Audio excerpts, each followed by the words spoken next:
Thank you very much. Thank you very much, Jomo. I really want to thank the Fairbanks Economic Development Corporation for giving us the opportunity to give a presentation on AIDEA.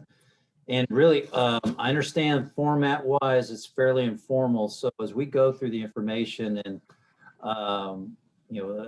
get to certain areas where people have questions, we're more than happy to address those questions and see what other information that we can provide. My name is Alan Weitzner. I'm the Executive Director for AIDEA, but I'm also joined by two of my colleagues. We have Colleen Bryan, who's our Communications Director, who joined us actually in December this year, or previous year, and Tiffany Jannsen, who is our Commercial Finance Director, who just joined us actually in April and has been hitting the ground running with our loan participation program. So we want to make sure that we're covering all the bases of AIDEA and ways that we're engaging with the Fairbanks community. And as we go through it again, please let us know what questions we can address for you. But at this point, I think I'm going to hand it over to Colleen to start the presentation. Sure, thanks. Can everybody see the presentation screen okay?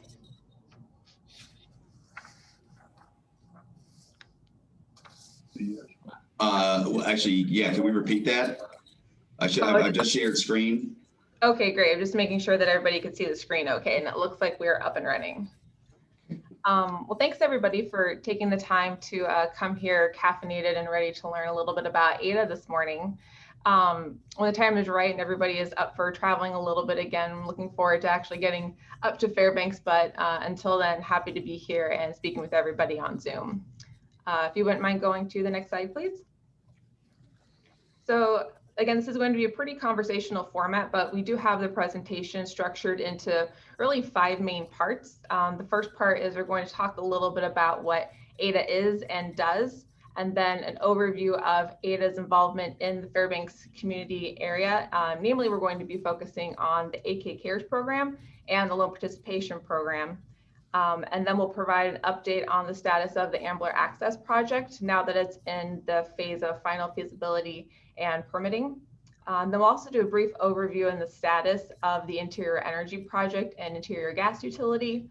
And it'll be followed up at the end, given that this is the Energy for All Alaska Task Force. It only seemed appropriate to explain an active piece of legislation that you might be familiar with called the Alaska Energy Independence Fund, also known by another name as the Alaska Clean Energy Fund. So again, if at any point you have any questions, we'll do our best to answer them. But for now, let's go into all about AIDEA. If you can go to the next slide, please.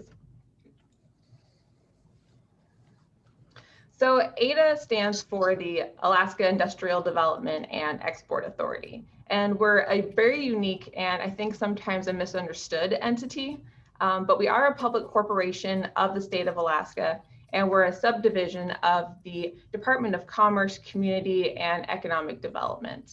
So we are governed by an independent 7-member board, and 5 of those members are from the private sector, and 2 of those are delegated by the commissioners of the Department of Revenue and the Department of Commerce. So we were established in 1967, which I believe makes us 54 years young as of this year. But we were initially created to issue and finance conduit revenue bonds, and we've really grown since then to incorporate a much broader range and broader capacity directly investing in Alaskans. So our mission is to promote, develop, advance the general prosperity and economic welfare of Alaskans. And we're able to fulfill this mission by making investments and offering financing tools to communities and businesses like yourself, which we'll go into a little bit here shortly. But we're able to work with the private sector to attract capital to the state, and that's really important.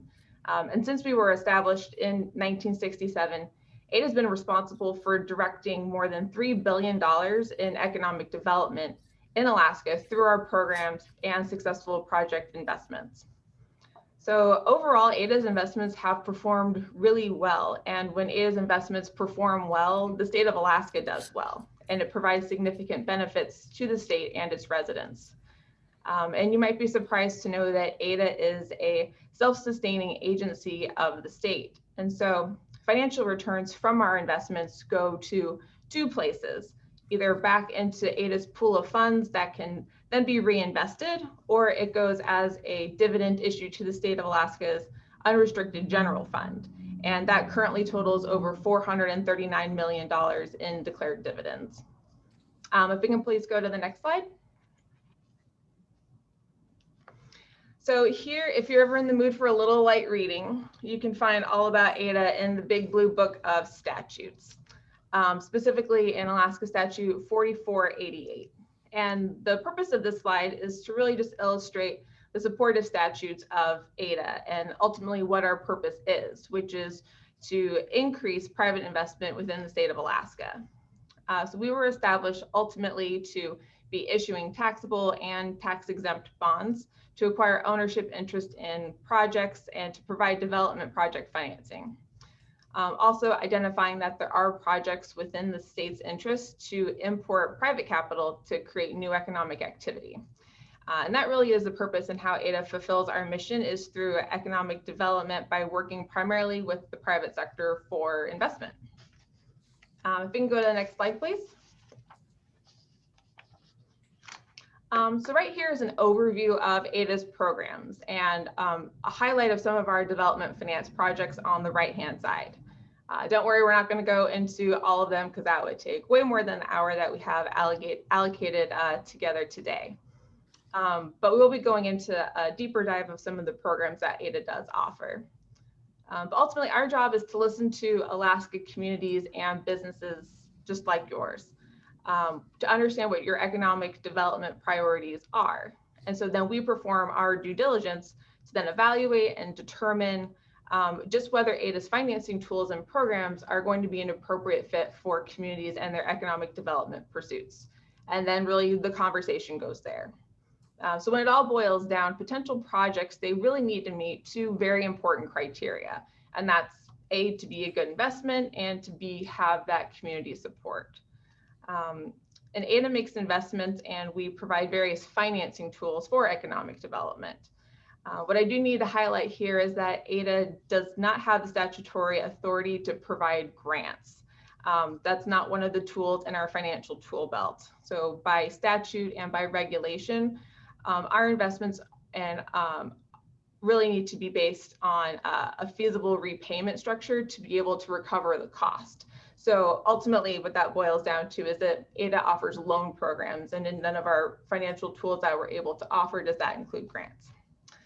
If we can go to the next slide, please. Do we have any questions at this moment? Okay. Hearing none. Thanks, Miss. Sure.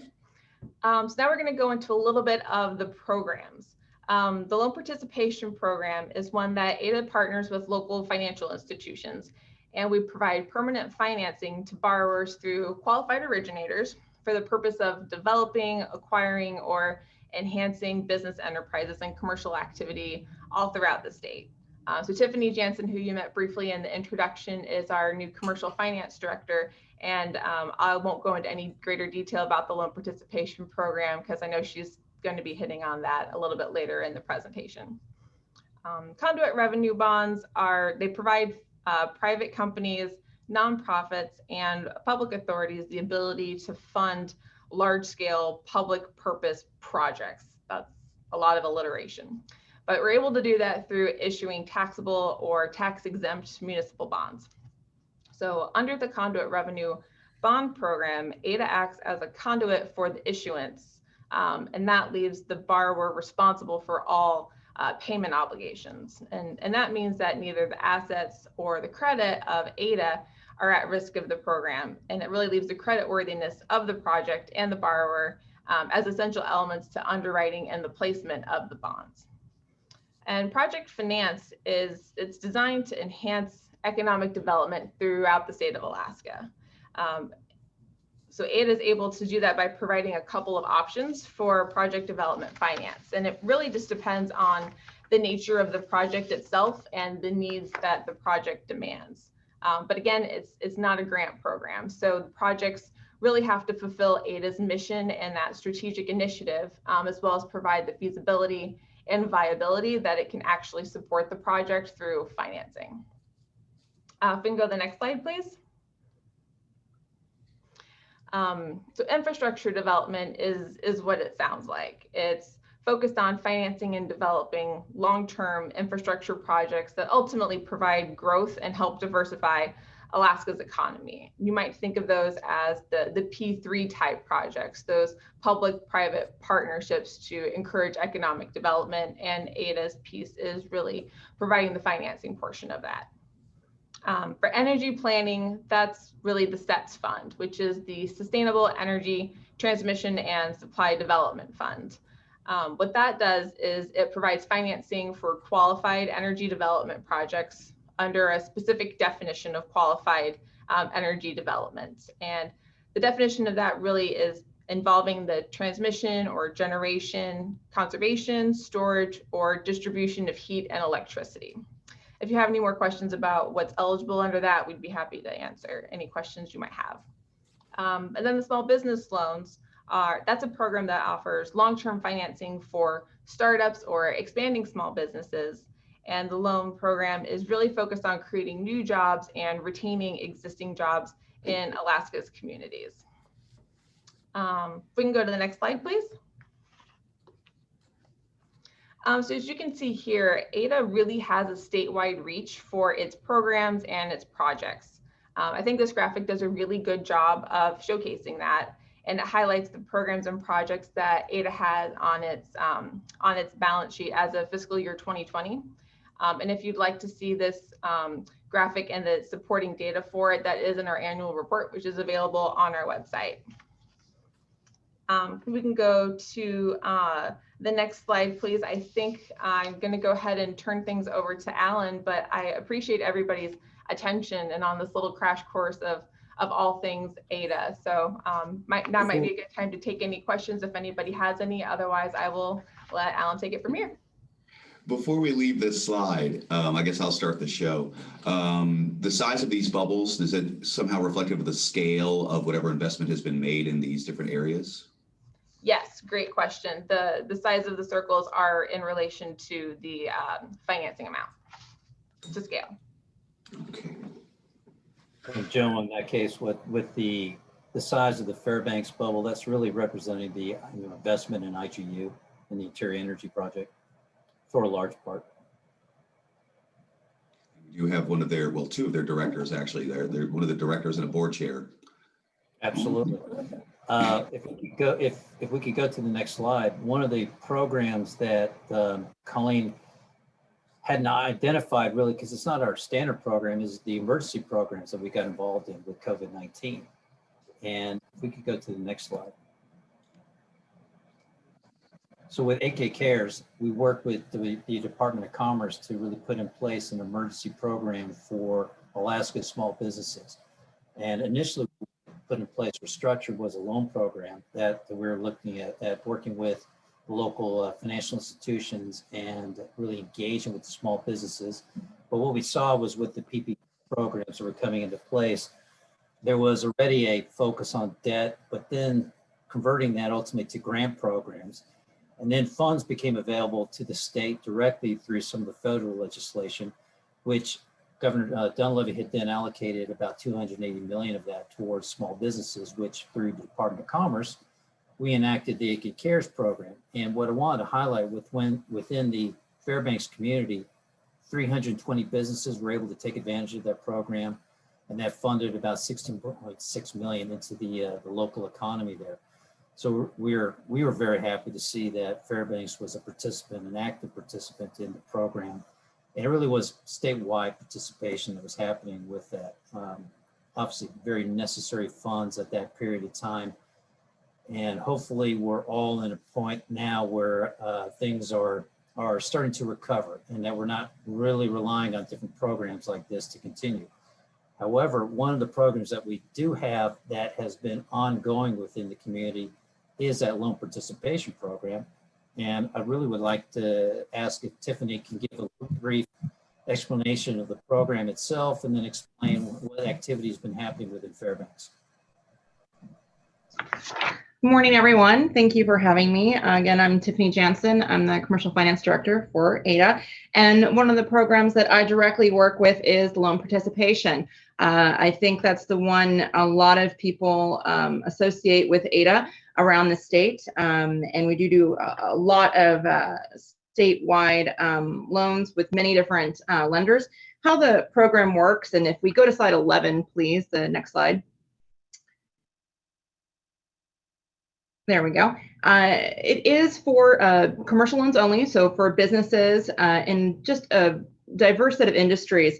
So everything from restaurants to a retail space to mixed use to Class B, Class A. We look at many different types of properties, and we partner with the local financial institutions for a portion of the loan, up to 90%. And we'll do up to a 75% loan to value.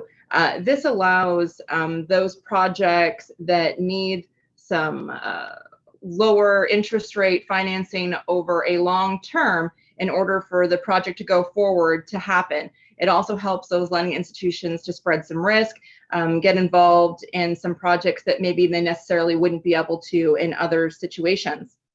And if you go to the next slide, please. And this just tells you a breakdown over the last 10 years for the Fairbanks area. So we have had about just over $36 million in projects that AIDEA has been involved with for the loan participation program in the Fairbanks area.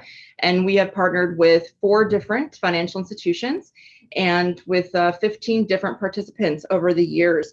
So what we're looking to move into the future, and what I'm trying very hard to bring forth now, is getting involved with those smaller lenders in the Fairbanks area and some with the new lenders. So lenders that might have been established but are just now getting into the commercial game and are looking for some help, some direction in that. I would definitely love to sit down with them. And as I know, we're still in the pandemic here. Welcome to do it virtually. I know that Colleen and I have talked about possibly doing webinars in the future, things like that, until everybody's comfortable with going and traveling. Obviously, I'd love to do it in person and basically just talk about the program and what we can do to help those local financial institutions, and more importantly, those borrowers, so that we can help spur that economic development across the state, definitely outside of the normal core area here just in Anchorage.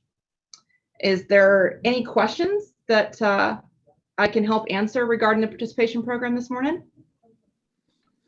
You could just describe one more time how that works. Again, you've got a private sector lender, and again, AIDEA is quote unquote participating in that loan.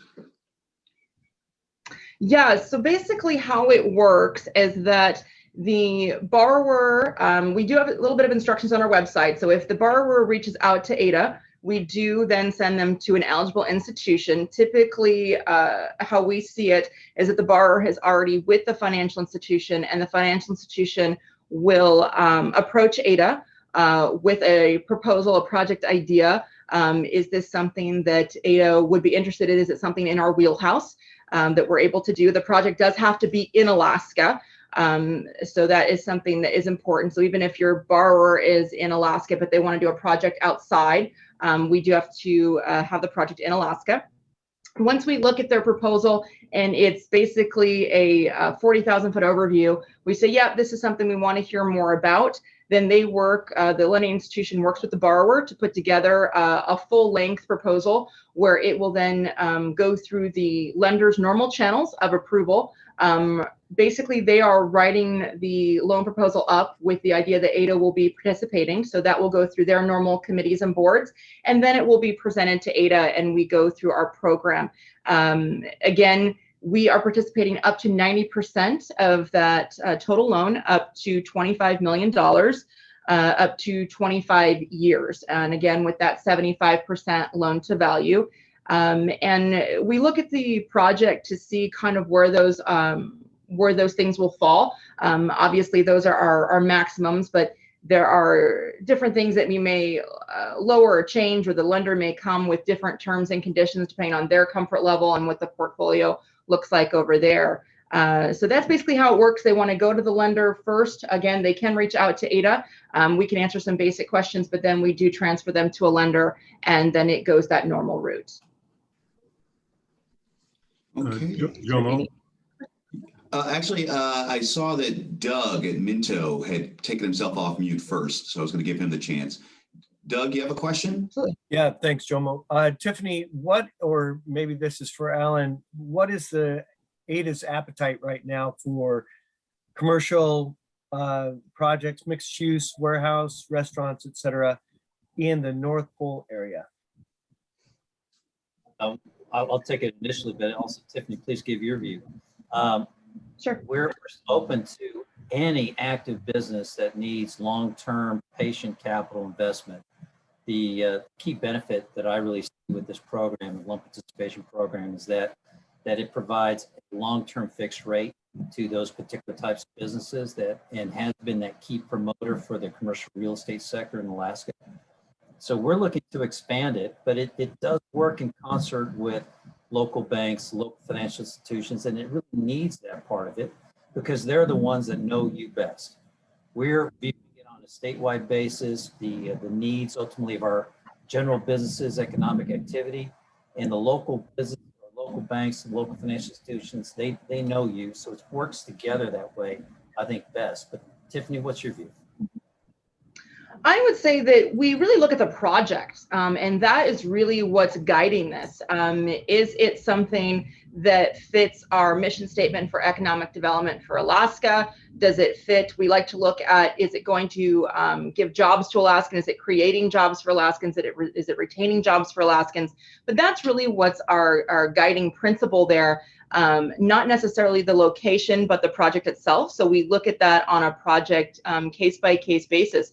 So if you have someone out there that is even interested in saying, hey, I'm thinking about this, but I'm not quite sure I want to take the next step quite yet, then yeah, definitely have them give us a call. We have our email address on the bottom of this slide as well. And I don't know if everyone will get this slide deck. That's something that I'm sure Colleen will talk about. But they can definitely give us an email. Our phone numbers are also on the AIDEA.org website. Please feel free to give us a call and we can kind of walk them through it. One of the things that I'm trying to do with coming on is trying to make this less of a mystery. We want to be able to expand this past our lenders that always use the program and really get it to the information out to those borrowers and lenders who could benefit, but maybe haven't taken part because they don't quite understand what we do or how we work. So that's really important for me to try and get the word out there. So definitely, if you have anybody interested, please give us a call, send us an email. We do answer back very quickly. So anything else I can help with this morning? Any other questions? Harry, I see that you're off mute. Please. Yes, thank you. Ma'am, could you tell us who the 4 local institution partners are here in Fairbanks, please? Sure. We're going to go off my memory on this. So there's Mount McKinley, there's North Rim, First National, and I want to say the other one is Denali. Is that right, Colleen? Am I remembering it correctly? I believe you have it correct. And Gary, from that standpoint. Correct. Yes. Very good. It's early in the morning, guys, so I'm feeling good about that. All right, thank you very much. Gary, what I was going to highlight is that we're really looking to expand the amount of institutions that are participating broadly in the program. And that's one of the things that Tiffany and I are going to be focusing on and really engaging with the community, is seeing about how we can get more parties involved in it. All right, thank you. Those are the big local banks, though, in state. Mm-hmm. Well, I think this is the time for it. You've mentioned a couple of times, quote unquote, patient capital. You've noted reduced cost of money, as in lower interest rates, and you've mentioned lower risk. I've always been curious about exactly how AIDEA's participation, again, improves that profile that makes a project fly or allows a project to fly. Can we speak to those a little bit? Absolutely. So there are some basics we can start with even before we get to the spreading of risk or anything like that. Sometimes these lenders, and I should say also not just banks, but credit unions, I've also worked for a credit union in the past running their commercial lending program. We do have some credit unions in the state and in Fairbanks area that can definitely use this program. They do commercial loans as well. Sometimes these lending institutions, they get close to their lending cap, their in-house lending cap for borrowers. So based off of their net worth, and most of them don't want to get close to that. So that is a time where we can come in, where we're really working like a partner in that this is a very well qualified borrower, but they are just not able to lend to that borrower anymore under their own policies and regulations. Then also being able to make increase the cash flow for a borrower by being able to do long-term financing. Most of the financing for commercial loans out there is based off of a variable rate that changes every 3 to 5 years. AIDEA's is a fixed rate up to 25 years. So that's like your typical mortgage or your car payment. It allows the business to be able to rely on what their payment is going to be every month, every year for the life of the loan.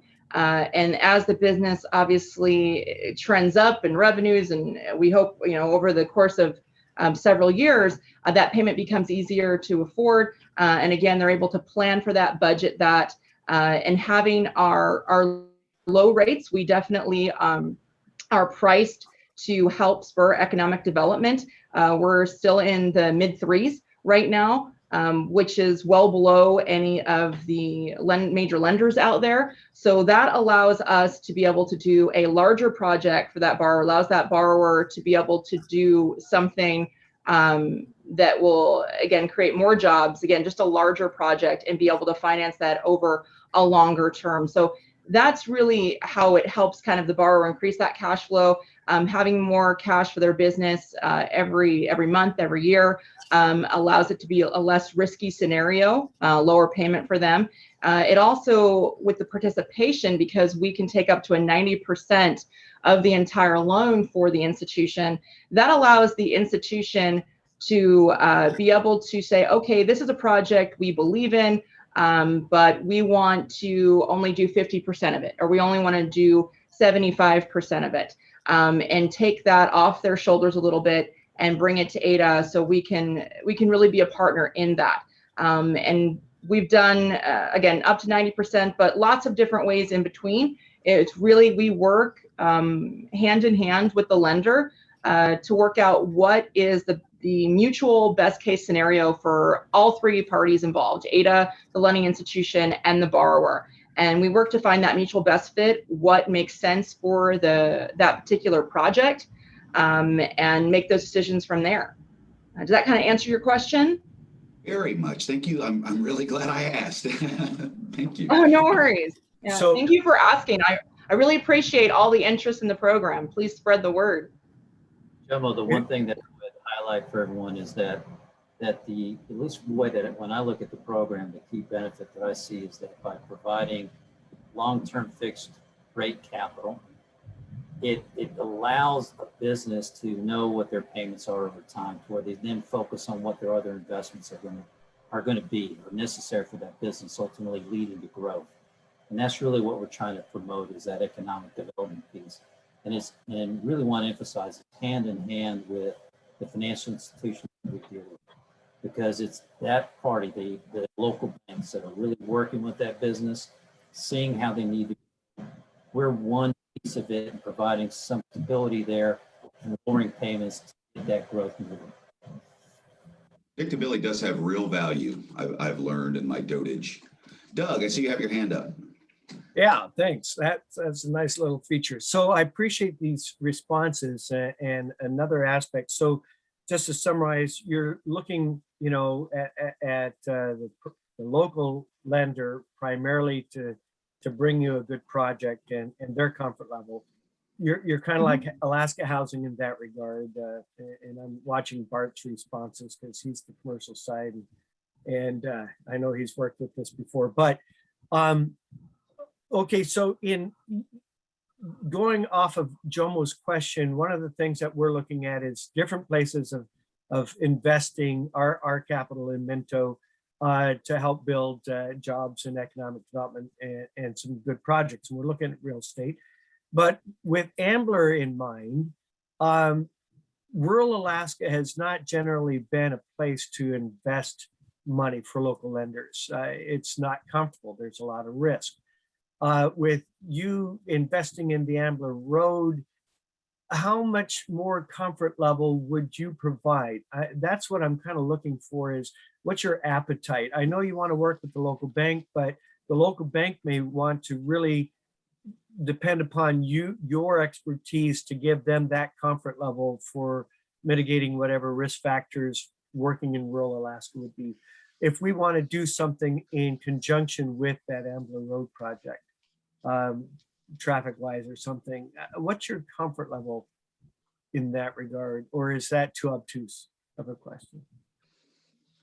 Well, obviously we need to get a better understanding of the underlying business operation. And that's one of the things that Tiffany highlighted too, right, is that we really want to understand what that business driver is, what the business economics are for any individual project that we're looking at. And maybe loan participation program isn't the particular program within AIDEA's financial tools that would address exactly what you're looking at. We're going to get into a discussion a little bit on AMBLER, but I think it's an interesting question that you raised, because there are going to be ancillary businesses that are going to need to grow or have an opportunity to grow from the development, ultimately, of the AMBLER project.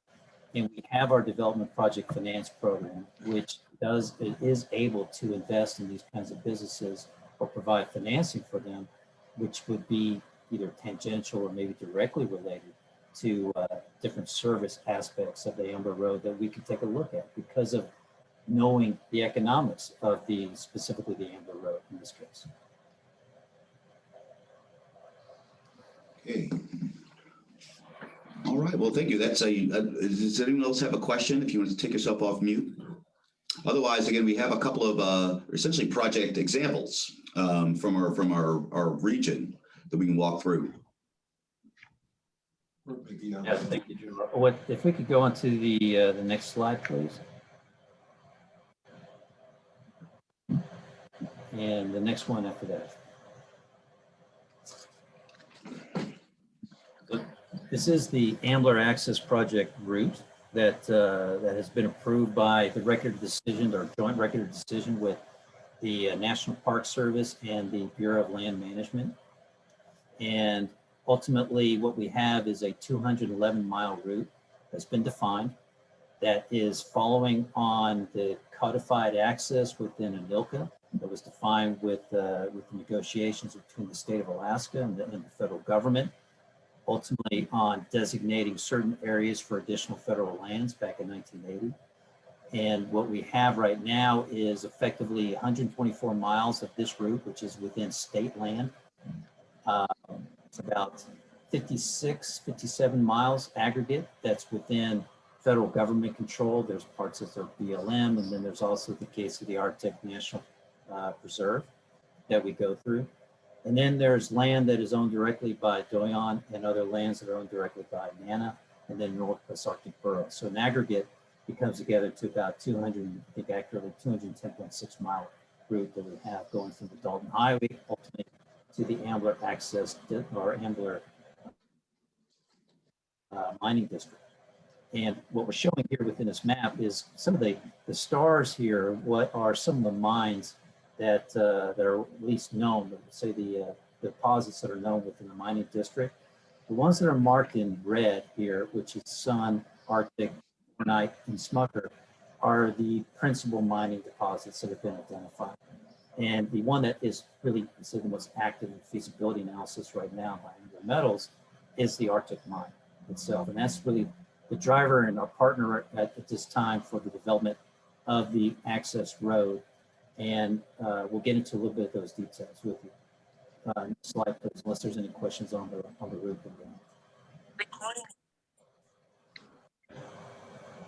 So, okay. I'm sorry, was there a question? No, please proceed, sir. No worries. So again, it's a 211-mile road that's point to point, going from the Dalton Highway ultimately to the mining district. it's really the key issue with Alaska's abundant resources is that we have a lot that can ultimately be contributed to strategic minerals, really base minerals, the minerals that are needed, and metals that are needed for really the world's new economy, right? Copper, cobalt, other minerals, strategic minerals. They're all within the state of Alaska, and our biggest issue ultimately is accessing those deposits and that availability for economic development. This road happens to be one of those that was identified very early in 1980 under AMBLER for that direct access that we're ultimately looking at engaging, making sure that's put in place and having access to that economic development for the state of Alaska. The AMBLER Mining District is one of the largest copper zinc mineral belts in the world. It's been identified that way. There's gold, there's silver, there's cobalt, lead, other strategic minerals that can ultimately be accessed through the road. The intent of the road is not really a single mine development, it's for the district itself, again, as identified under AMBLER. So we're really looking at a road and access for that should be for the life of that district, which we believe will be beyond the 50 years that we currently have, which is under a grant agreement, a right-of-way grant with the BLM and a permit with the National Park Service for their portions of the road, which is, again, access for mining development for 50 years. But we believe that the life, ultimately, of this district will extend beyond that. We're currently in a development agreement with AMBLER Access Metals, or AMBLER Metals, LLC. And we currently have that agreement that extends through 2024. They are in a feasibility analysis for the Arctic mine, but they also have interests in other lease areas within the mining district. So we believe that they'll have further investment, further development that will happen following the Arctic mine. We have an agreement that's in place that we believe the final feasibility and permitting activities, which will take us, we believe, to a construction-ready date, ultimately in the end of 2024. The total budget is in place of about $70 million, which is split between AMBLER Metals at $35 million and AIDEA with the other $35 million under this agreement.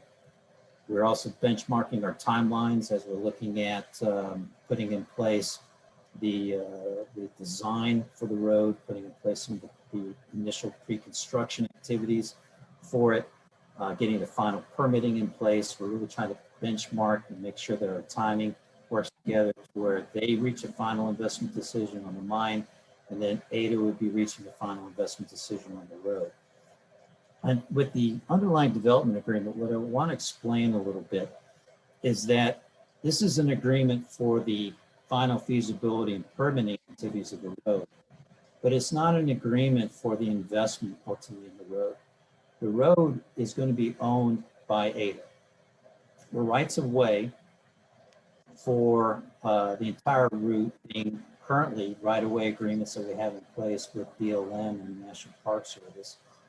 And then ultimately the rights of way that we need to develop with the other landowners, which is really the state of Alaska, the ANSCA private landowners, and the Northwest Arctic Borough.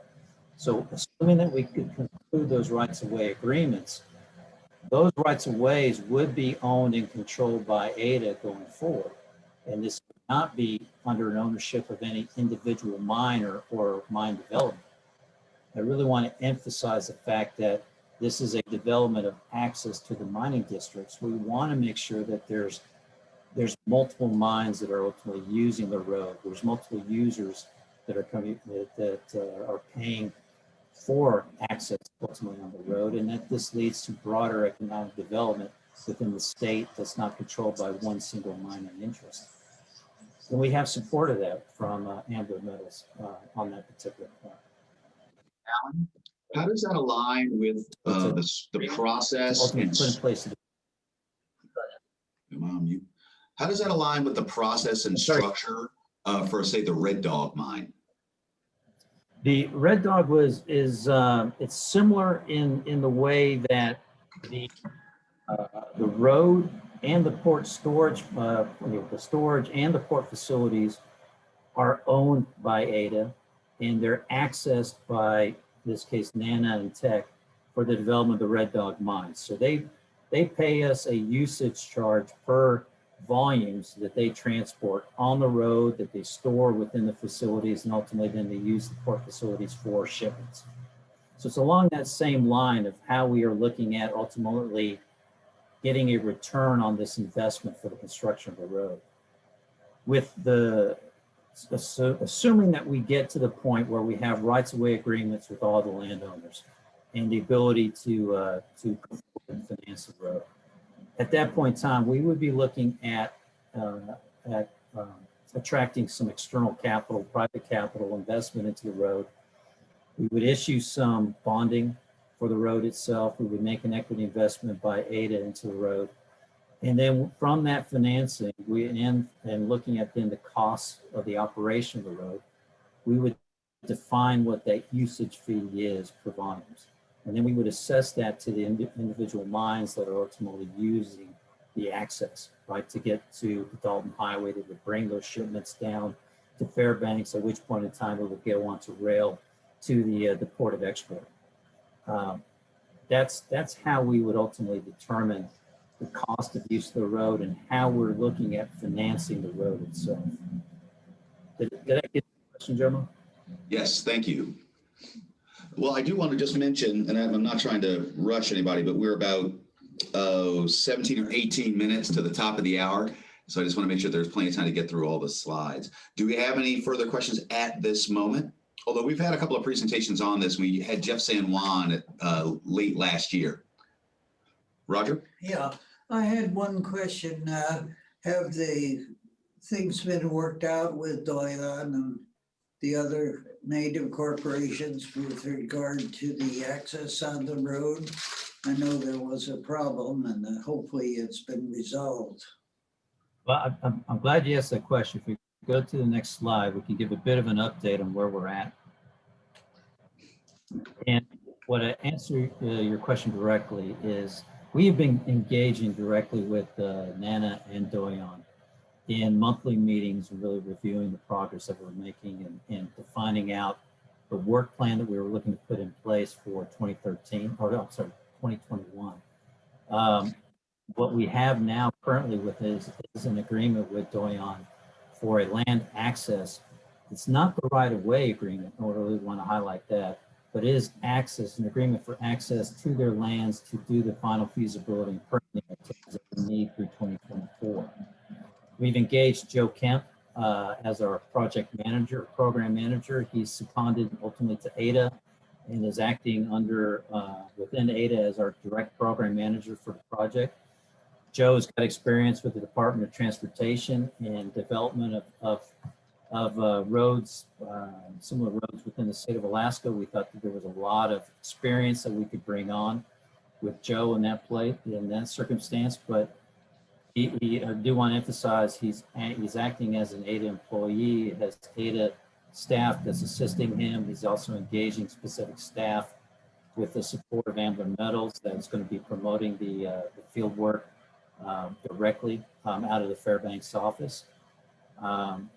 We are still looking to engage on longer term agreements with NANA and Doyon, but at this stage, it's really addressing what the needs are with the final feasibility and permitting. What I would highlight to the group is overall is that for this year, for 2021, what we've identified is about $13 million worth of work. Out of that budgeted $70 million. We're still in the pandemic situation. We're still very cautious about what work can be done amongst the communities there with, as we're recovering ultimately from COVID-19. We think that there's going to be a lot more emphasis of work coming up in 2022. So we've reduced the program a bit for 2021 with that thought in mind, ultimately managing the impact on the local communities. But we're really looking at engaging them directly, building up, focusing on the 2022 program. We are going to be actively working with them to get to those longer term agreements so we have that full access, that full right of way in place. But it is really subject to those discussions and their approvals and really getting their buy-in overall on the project. Jim? Alan, Jim Dodson. I noticed that the terminus of the road didn't go to any of the specific mining projects. Are there other access routes being permitted with those mines? They're not going to be permitted directly by AIDEA or through the AMBLER access project, but they're going to be, the permitting related to the specific mines would be undertaken by those mines and their development. So AMBLER Metals would be responsible ultimately in finding out the access to the road directly. Janice proceeding with Bornite, they would do the same in that case. And then one last question. Is the mining permitting process leading the AMBLER Road permitting process? I would say not. That's not the case. I think we're working we're working together. We're looking to be coordinated on there, but it's a completely different process. They're doing their own feasibility. I believe the number was around $24 million that AMBLER Metals had defined for feasibility activities this year that they're undertaking at the mine. The permitting is separate for it. So we're trying to coordinate our timing, understand what our timing is, but they're not coordinated activities. Thank you, Alan. Other questions? Okay. I really just wanted to highlight, why the focus on AMBLER access project. Why is this an important investment ultimately for the state? Obviously for the Fairbanks region, but why is it important ultimately for the state? And really what it comes down to is not just the direct jobs that we're talking about for the construction of the road, it's the mines and ultimately the economic support that comes from there. By example, what was achieved, and I believe it was really one of those benchmarks for the state of Alaska and what is really achievable within the state for economic development is the DeLong Mountain Transportation System, the support systems ultimately for the Red Dog mine and the investments that Nana and Tech made into that mine system.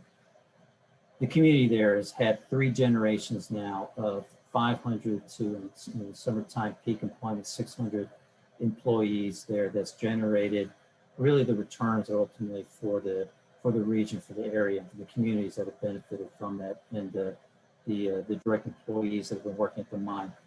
That's what we're looking for with AMBLER access, but it's not just one mine in this case. It's a group of mines, it's a district. And the assumptions that we're making here that's really put together by the University of Alaska Center of Economic Development was an update of the original Cardinal report that was done in 2015. But this is an analysis of the 4 mines if they were open and operating and the impact that it has from employment and then ultimately the revenues, the local state income taxes, the local taxes and benefits there. So we're talking about close to 3,000 direct jobs on the mine construction, which is effectively 286 million in total wages annually for that employment. Talking about an additional 2,000 plus in indirect or induced jobs that are, a lot of the service jobs are being attached with the mine development itself. And then you're talking about the royalties that come to the state of Alaska. That's not just UGF benefit, but ultimately are 25% of all that goes into the permanent fund. So it's a long-term endowment for the state of Alaska and its residents. And then of course it's the income taxes that are generated by the businesses. It's the local taxes, the local support for services that really is the key driver. And then also what I would highlight is that for the local communities itself, this is not just access that's coming through and it's being limited only to the industrial users. What is really defined within the rights of way, within the Bureau of Land Management, the National Park Service, and part of all the stipulations that's within that record of decision that we believe is going to lead the defining of the rights of way on the full route, is that we're ensuring that there's local community access for broadband, for delivery of goods and services to those local communities, which are much needed. So lowering the cost. So it's not just by plane shipments, it's now by truck deliveries that are being able to use that road. So benefiting local communities, and then ultimately getting some additional services to those communities as they need it. We do see that's an additional benefit that is allowed right now through the rights of use, but it is, and I really want to emphasize this point, it is a private controlled industrial access only, and the only additional benefit of access for the local communities is solely for the local communities. If we could go to the next slide, please. Just we did have one question just in confirmation again. Again, under the Red Dog model, you make AIDA made the investment. Again, it spurred economic activity, which had benefits to the community, the private sector, but you also generated a bit of a return that not only replenishes the investment made, but with plus for more investment revenues. Correct? And That's the economic model that Colleen was highlighting with the general data, is that with the initial capitalization that AIDA received of about roughly 390 million, we have built that into a net position today, or with our most recent year-end annual report, of 1.4 billion. And it's from our investments, the return that we get on those investments, which again have broadly been very successful. We reinvest that capital into the state and show that investing in Alaska is, it not only benefits jobs and creates economic development for the state, it creates returns for our private capital partners as well. Really highlighting that investing in Alaska is beneficial for everyone, that there's a good return that's here, in the way that these projects are really set up, the way that they ultimately benefit all the parties that are involved.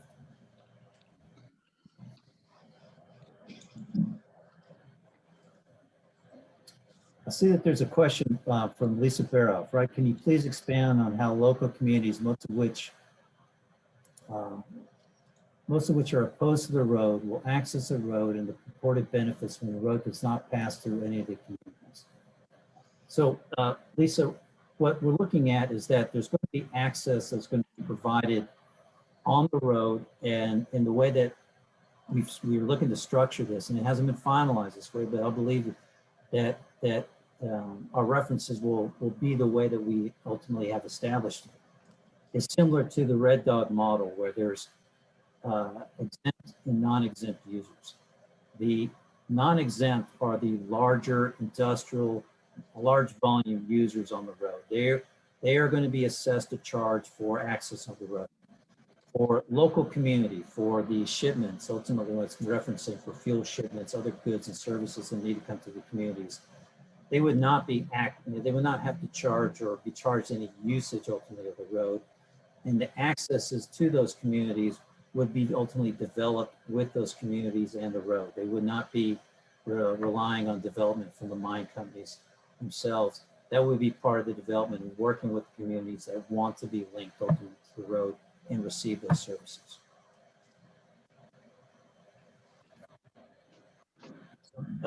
In summarizing then where we are at currently on the procurement side, is that we're really looking at doing the final feasibility activities, a lot of the design, the environmental, the facility structure, which is some of the areas that we have centrally set up for the camps for.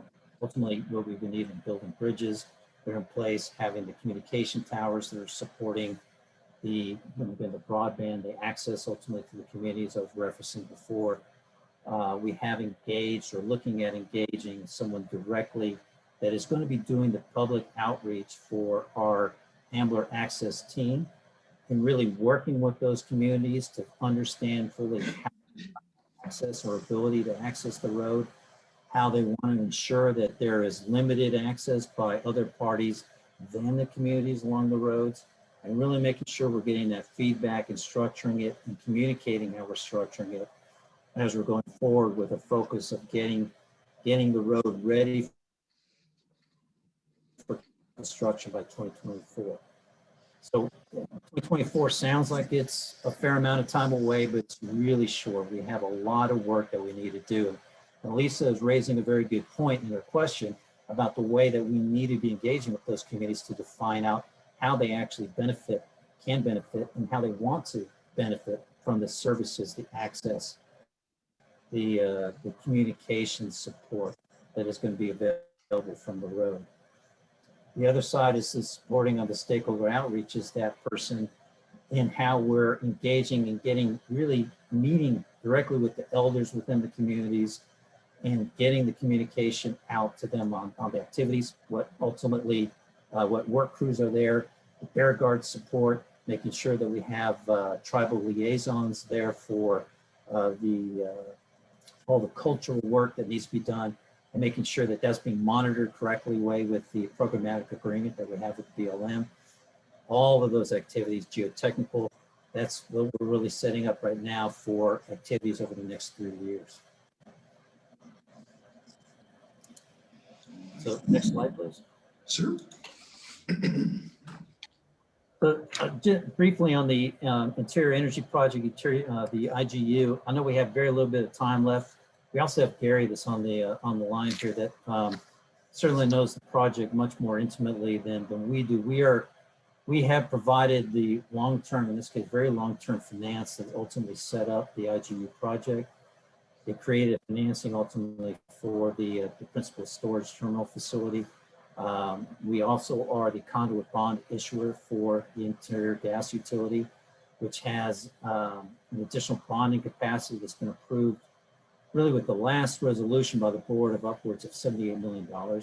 And I believe, Gary, correct me if I'm wrong, is that 12 million of that has been utilized so far for some of the ongoing connection activities by I believe he's dropped off. Steve Hagginson was on, but I believe that is correct.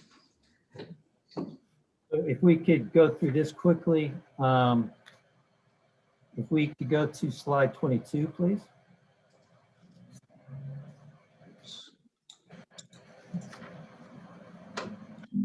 So this was the initial benefit, right, that was set up when House Bill 105 was initially approved back in 2015, that ultimately led to the arrangements between consolidating AIDEA's investments with the Interior Energy Project, with the Interior Gas Utility in 2018.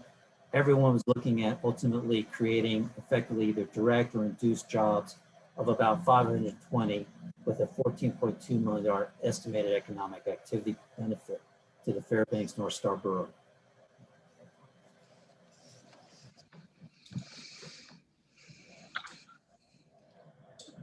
And then at this point, really, I know that things have been scaled back a little bit with COVID-19 and the impact within the community, but the initial 12 million that was done under the conduit finance and credit rating ultimately was raised by IGU, that has been invested into ultimately those connections and expanding and the focus ultimately in the North Pole area for the storage facility.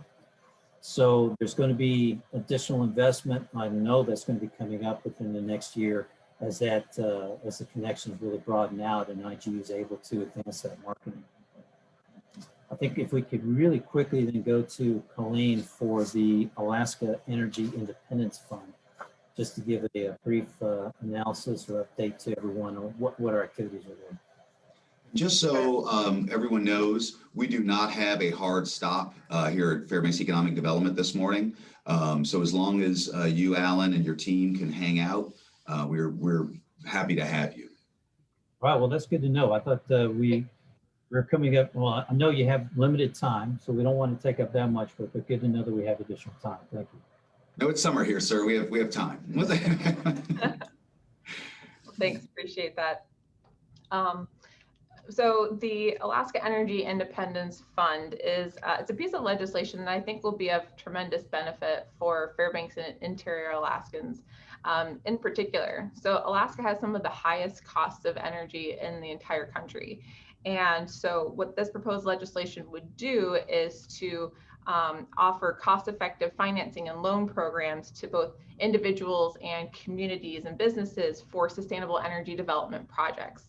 And the reason we're leading off with this AIDA and AEA slide is because under the proposed legislation, it would be housed within AIDA, and AIDA working in partnership with its sister agency, AEA, the Alaska Energy Authority.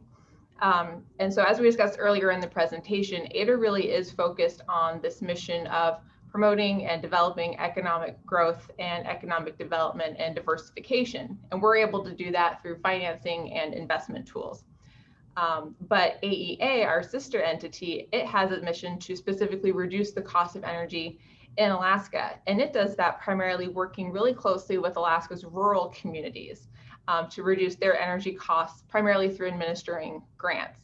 And the first part of this presentation really emphasized the fact that AIDA provides loan programs, not grants.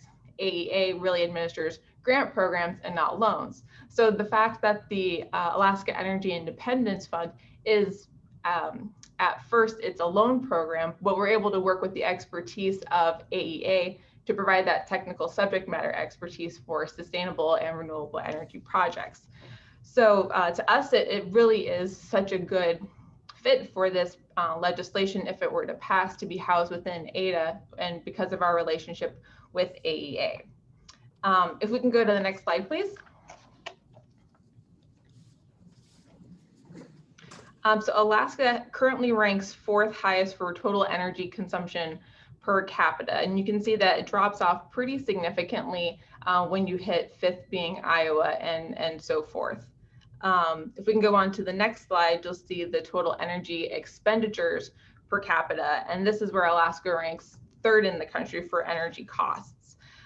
So when we're looking at this information is sourced from the U.S. Energy Information Administration. Try saying that 3 times fast. But on average, Alaskans spend about $8,000 per person. And that's compared to the national average of about $4,300 per person. So any ways that we can really reduce the cost of energy for Alaskans, that just means that it frees them up for greater discretionary spending. And so any money that they aren't spending on energy costs is then funds that they can spend on anything else that they might want to spend their funds on. And high power costs are really such an inhibitor to economic growth. And so that's kind of where the name of this fund comes from, the Alaska Energy Independence Fund, is it's a way for Alaskans to be more independent, both financially, but then also in terms of having less reliability on, or less of a reliance rather, on external energy sources. So if we can go to the next slide, please. So kind of a quick and dirty overview, since I know that we are a little bit pressed for time and trying to be mindful of that, is that the Alaska Energy Independence Fund, it would establish a fund within AIDA for us to be able to provide Alaskans with these cost-effective loan programs that can be used for sustainable energy development projects. And we would be able to do this by providing modest amounts of public funding and combining that with private capital. And then together, those joint funding sources would be able to accelerate investment into the clean energy sector by providing affordable financing for these kinds of projects. So if you're wondering what kinds of projects might be eligible under this type of loan program, it's things like rooftop solar panels or home weatherization, building energy efficiency, electric vehicle charging and fueling infrastructure, remote and non-remote microgrids and smart grid applications. So those are really just a few of the ways in which Alaska's individuals, businesses, and communities would be able to benefit from this type of legislation. I'm going to go ahead and hand things back over to Alan to get into the nitty-gritty of the financing details. Oh, thank you, Colleen. How we basically measured the size of the Energy Independence Fund was really looking at and benchmarking some existing and fairly successful green banks within the U.S. You had the New York Green Bank, the Connecticut Green Bank, then Maryland counties, the way that they had established ultimately their green bank. Now, we don't refer ours ultimately as a green bank. It's really, it's a fund. These aren't functionally banks that are being created. There really are investment capital that's establishes programs, that works with the financial sector, works with local banks, work with other investors, that creates loan programs ultimately for industry, commercial operations, or residential, so residents in the state. So it's a mix of all these, and are really not functionally a bank. And what we looked at was with the New York Green Bank, they did a mix of different things where they were looking at underlying projects like wind power projects, ground mounted solar projects, and then they also did some other type of energy efficiency programs. You had the Connecticut Green Bank, where we had a lot of input really coming from the Chief Investment Officer, Bert Hunter, who was helping identify some programs that we also thought would be really applicable for Alaska. And really looking at the individual programs themselves, and then seeing how they had effectively worked with the local financial institutions and attracted that additional capital. And then you had the Maryland County Green Bank, which created some very specific programs and also obtained that type of leverage that we're talking about. And then looked at really the way that the GDP, gross domestic product, was with each, either the state or within the county, how that related to the population, how that related to ultimately the way they were funded. And that's really how, through that process, we looked at and determined that there was about a need for $10 million of additional capital, or initial capital, for the energy fund. And it's not the sole capital that's available ultimately for the state of Alaska, it's that founding capital that's for. What we show with the New York Green Bank, Connecticut Green Bank, Maryland County Green Bank is this private capital leverage ratio that's at that bottom line. And what it's showing is that for every dollar basically that's being raised by the public purpose entity that's creating the Green Bank or the energy fund within the state, in this case the AKIF, it gets matched by private sector, by local financial institutions, by other maybe vendor capital and some of the different programs. So looking at leverage in this case of 6-to-1, 7-to-1, 8-to-1. Really, in the case of Connecticut Green Bank, they have programs that really have 12-to-1 type leverage. That's what we're looking at doing within the state of Alaska, is with that initial capital from the state under the unrestricted general fund, is being able to establish the programs, be able to create some relationships with the financial sector, and ultimately achieve this type of additional investment. That then means that we're creating programs that have a total capital available to Alaska of 70 million, 80 million, maybe 100 million under those programs. We could go when you first mentioned $10 million in initial capitalization, I thought it sounded a little small, and I was going to ask after it. But looking at these numbers, it seems to be fairly in line. What I would highlight is that with the Connecticut Green Bank, over time, since their initiation, they're the very first green bank that was established in the U.S. And this was in 2011, 2012. Since that time, they've invested about 350 million of their own capital into programs. It's been matched with external capital with about 1.5 billion.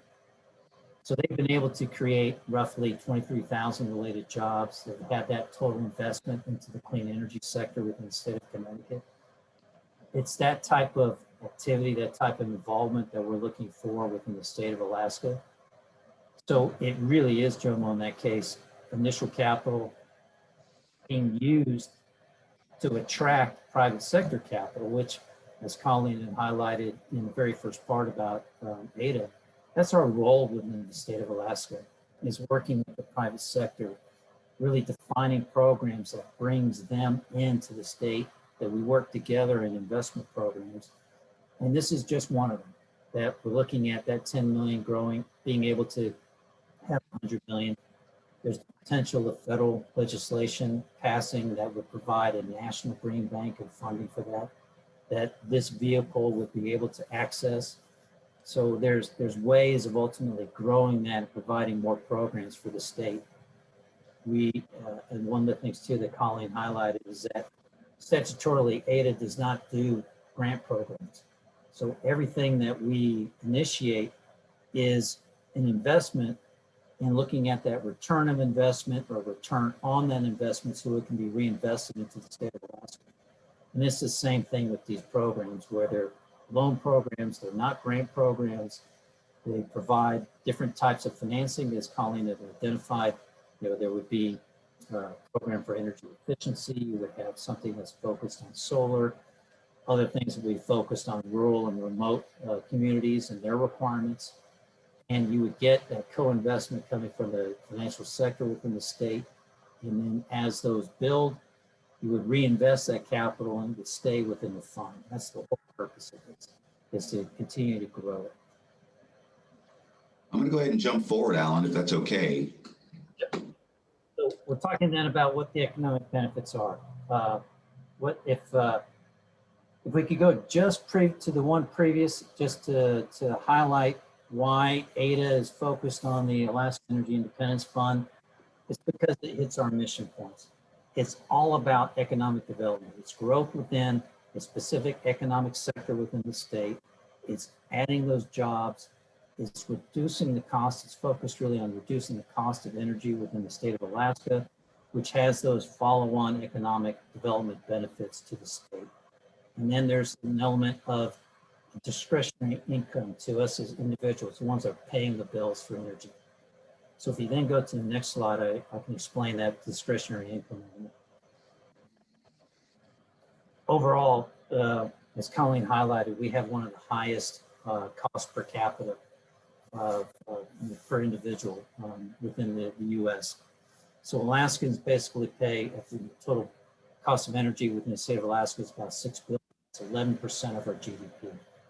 If you put it on a per capita basis, you're talking about $8,000 per person within the state of Alaska, cost of energy alone each year.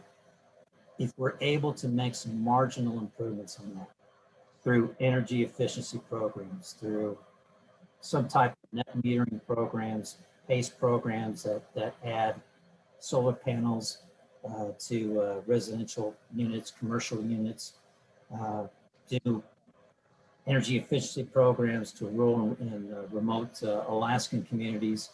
What we're talking about is reducing that overall cost of power, which means then that per capita money is being put back into Alaskans' pockets to be spent elsewhere within our economy. So it's redirecting it from energy, ultimately to the businesses that exist with each one of our communities and being able to grow from there. So that's really that discretionary income benefit that comes from this type of program. It's what we've seen in benchmarking with other investment bank, green banks within the state, within the US. It's what we've seen ultimately with the input from the Coalition of Green Capital, input from the Connecticut Green Bank and the programs that they've been able to achieve. It's this type of benefit, economic development benefit to the state that's really driving it for AIDEA in meeting its mission and really looking to grow this within the state. And it's really what has been driving it from our governor in highlighting this key choice, this element of energy independence for Alaskans. Next slide, please. So this is really highlighting that the legislation that we have proposed, that the governor has proposed ultimately to the legislature, that's currently under review by the Senate Finance Committee and the House Finance Committee, is a bill that in large part brings across a lot of the elements that are within the national legislation, which was co-sponsored by Bryan. And so this is the Clean Energy and Sustainability Accelerator Act, which is HR 806. House is the National Climate Bank Act, which is within the Senate. And ultimately, what they're looking to do is create a national green bank that has $100 billion in capital. And that green bank would ultimately be providing programs and funding to local state entities. There's only about 14 states that have established green banks or funds like the Alaska Energy Independence Fund, and others will certainly be following and ultimately looking to develop. So Alaska in large part is leading the way in this case in establishing our Energy Independence Fund and then being able to access that additional funding to the benefit of Alaskans. Next slide, please.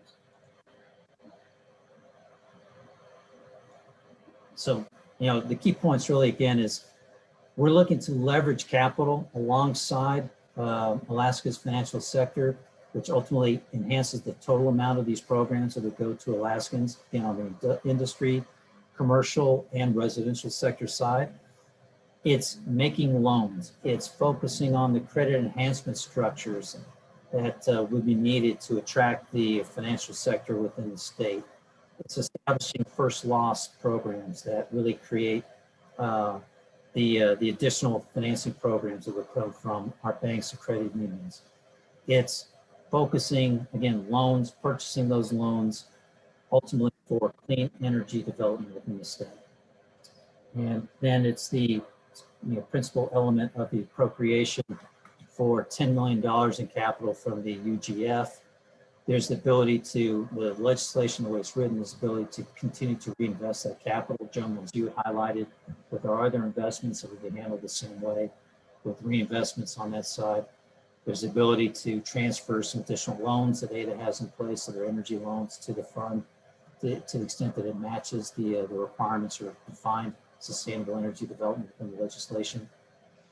So, and then it's able to also access philanthropic funding in the case of maybe some specific programs that we could define with those programs. So I have a question, Alan, if I may. Okay, so it looks like, all right, so we're still awaiting the official establishment and capitalization of the National Green Bank, correct? And I did testify twice on the in-state legislation creating the Green Bank. It sounds like it hasn't made it all the way through the process.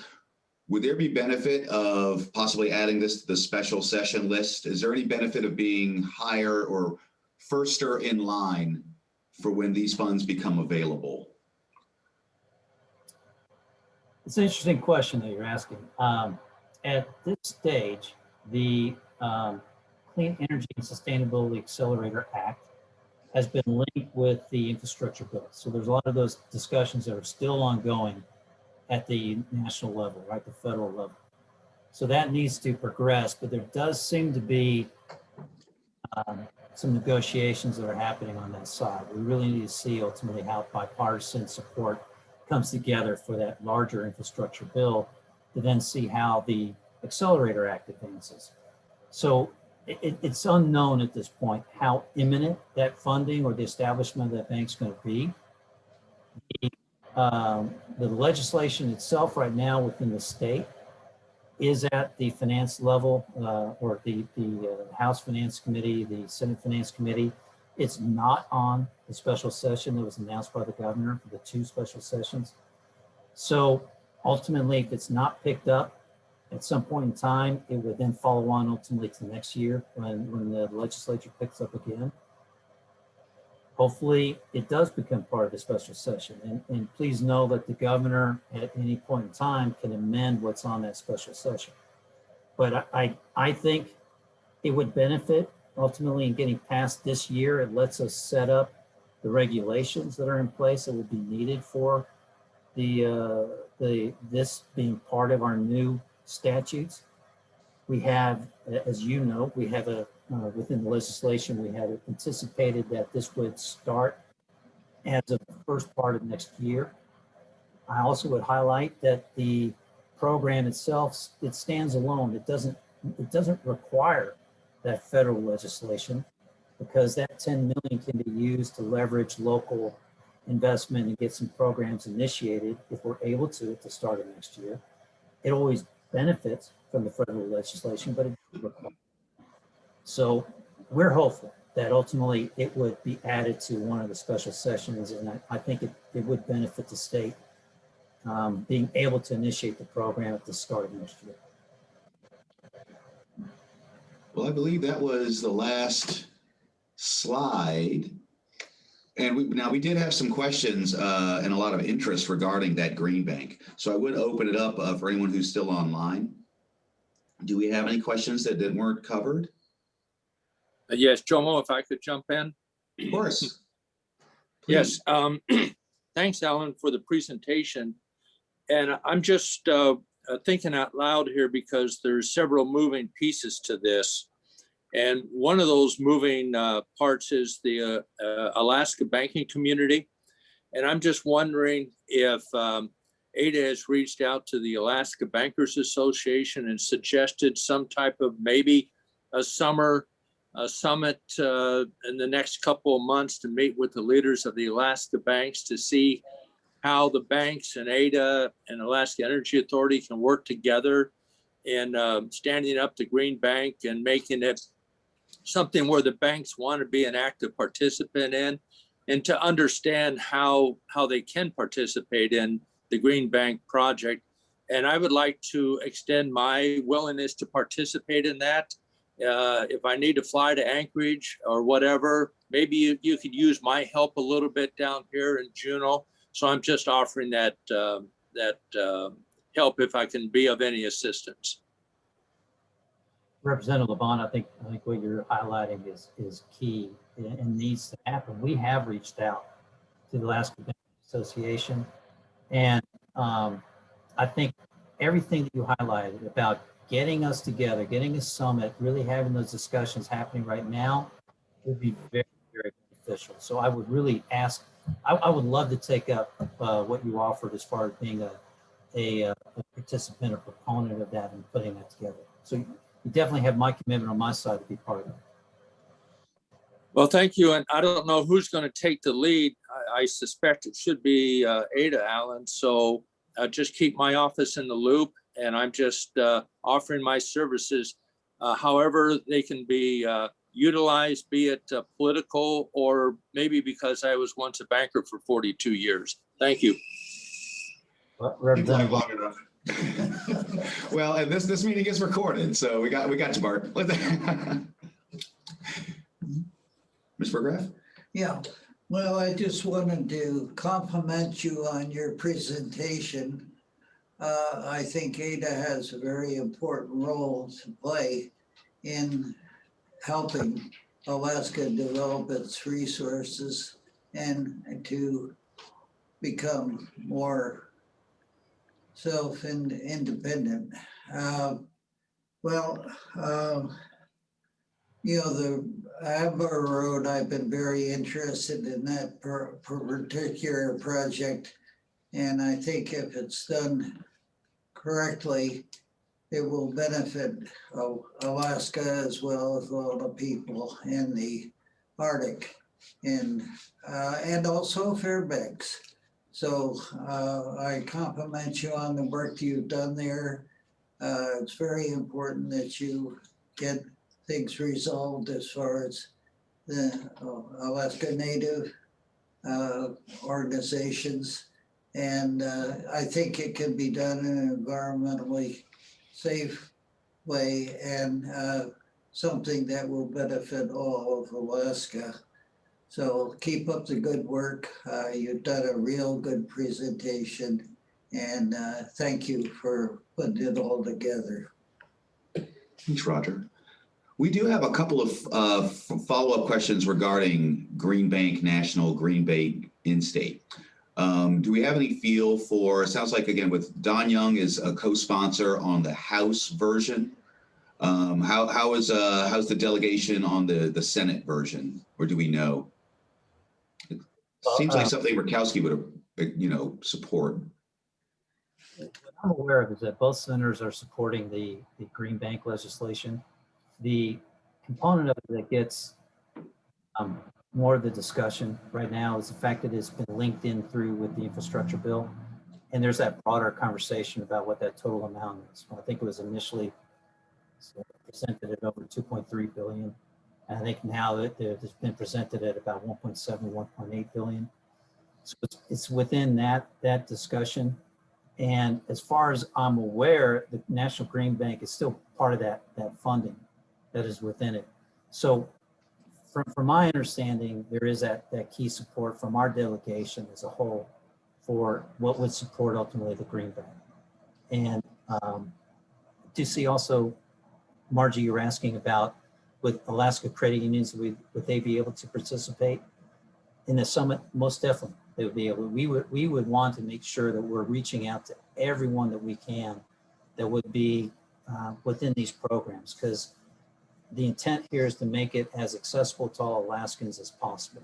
Again, on the industry, commercial side, but also on the residential programs, making sure that we're reducing our cost of power as in the best way, as the most economical way that we can on that. And I really would like to, again, link it then back to the question, your question also with the Senator's support, is that we have, AIDEA has been raising it to our delegation with every question that has been addressed to us about what are some of the key areas within the state that AIDEA is focused on, that we're looking for that national support as we're recovering ultimately from the effects of the pandemic within the state.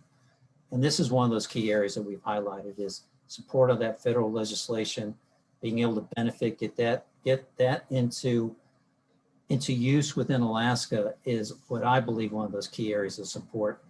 Again, from our view, we're looking at it that this is a new business sector or an emerging sector within the state that needs that equal level of support as our other programs. Yeah, if I could jump in one more time, Jomo. Please. Yes, the question of bank participation to help solve the rural energy challenge, and we all know it's a very big challenge to bring affordable energy to rural Alaska. And I believe the banks are positioned to be very active in this. One of the advantages the banking community has is the CRA law. The banks are required, Alaska banks are required to invest in communities they do business in. And several banks in Alaska identify the entire state of Alaska as their market area for attracting deposits and making loans. So the CRA law, and Alan and I chatted about this a couple of weeks ago, the Community Reinvestment Act applies only to banks. The credit unions are exempt from that law. So I don't know if they'll have the same motivation to participate like commercial banks will. But here's a great opportunity to deal with several issues of energy, cost of energy, and bringing affordable energy to rural Alaska, plus engaging banks in satisfying their CRA obligation to the federal government. So it could be win-win. And I will encourage again that we have some kind of a gathering sooner than later. Alaska banks, AIDEA, AEA, and my office would be very happy to participate. And with that, I'll get off. Thank you. Well, thank you, Rep. Levon. Yeah, thank you. All right. Well, do we have any further questions? I'll just say actually, we did have one other question in the chat box, and that was just a confirmation that what we're talking about regarding the Alaska Green Bank is not in competition with the National Green Bank. It's actually a localized complement. Correct? Jomo, you're addressing the question of would the AIDEA EIF be in competition with the Green Bank, right? Correct. Yeah, the answer is no, we would not be in competition with the Green Bank at all, because it's the function of facilitating those same type of approaches within the state of Alaska. The National Green Bank, if that's the reference on this, is not intending to operate in each of the individual states. It's really intending to support state activities. So we would be establishing that program. But then even if someone independently wanted to establish something, that's great. We need to have more investment that's within the state of Alaska, and we would not look to compete with them. AIDEA's role is purely economic development within the state, not to exclude any other party. And we principally look at our mission statement and our statutes that says that we are to operate to attract that private capital. So we would not compete with anybody on that basis.